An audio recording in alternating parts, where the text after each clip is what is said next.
ভাই হাসিনা আমাকে যদি আবার আসে আমাকে কি করবে বলেন? ছেড়ে দেবে? সার্জিসে কিছু করবে?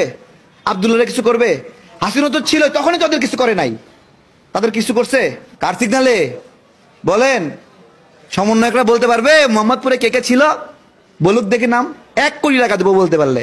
হ্যাঁ, নাকে খড় দিয়ে আনিসুল হকের কাছ থেকে আইসা বলছে আন্দোলন বন্ধ। তারা এই প্যাটার্ন জানে না, এর নকশা আছে, কোথা থেকে মিটিং হয়েছে, কোথা থেকে নকশা করা হয়েছে, খসরু ভাই কেন গ্রেপ্তার হলো, এগুলো বিশাল গল্প। গতকালকে যে বলছি এই আন্দোলন নিয়ন্ত্রণ করছে তারেক রহমান, যারা বিশ্বাস করে না তারা আসলে নেমুখ হারাম, নেমুখ হারাম। আমি তো বলতেছি, তিনি নিজে কল দিয়ে প্রত্যেকটা এলাকায় বলছে ওখানে যাও।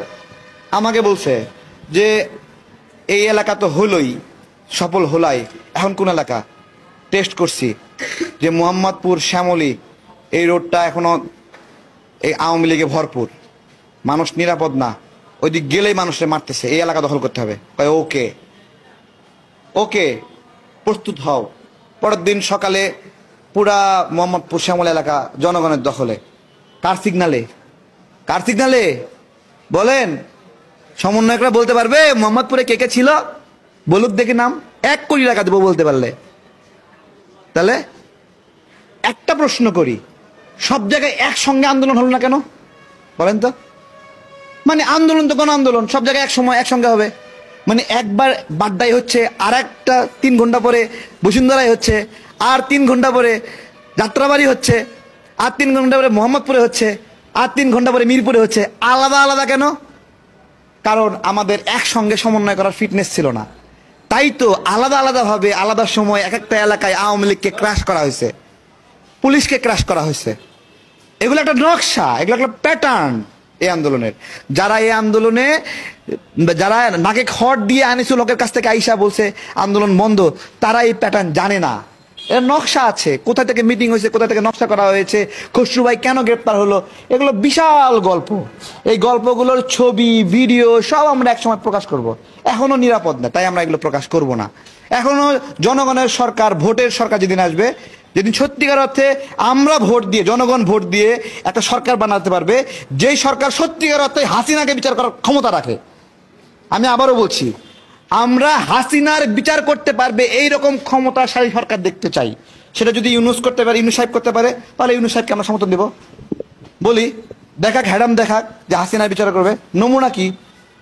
ওয়ার্ডে আওয়ামী লীগ নেতারা মানুষকে অত্যাচার করছে, কয়জন আওয়ামী লীগ নেতাকে গ্রেপ্তার করা হয়েছে বলেন?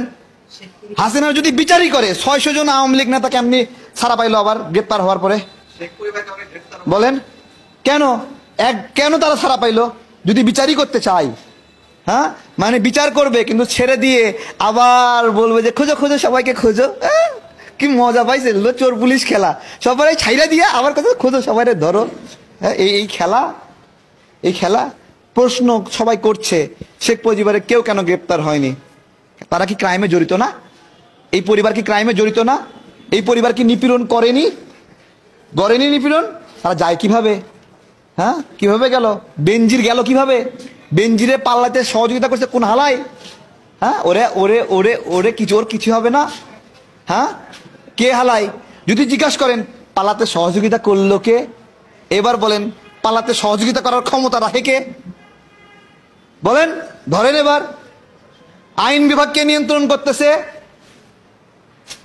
পুলিশকে নিয়ন্ত্রণ করতেছে, সেনাবাহিনীকে নিয়ন্ত্রণ করতেছে, র্যাবকে নিয়ন্ত্রণ করতেছে, তাহলে খুঁজে পাবেন পালাতে সহযোগিতা করছে কে? তাহলে তার যে পালাতে সহযোগিতা করলো তার হাতেই বাংলাদেশ নিরাপদ, নাকি ভোটাধিকারের মাধ্যমে জনগণের সরকার আসবে তার হাতে বাংলাদেশ নিরাপদ? অন্তত হাসিনার বিচারের জন্য একটা শক্তিশালী সরকার চাই। সেই সরকার যদি ইউনূস সাহেব হতে পারে, জান দিয়ে যেভাবে আন্দোলন সফল করছি, ইউনূস সাহেবকেও জান দিয়ে ক্ষমতায় রেখে দেবে।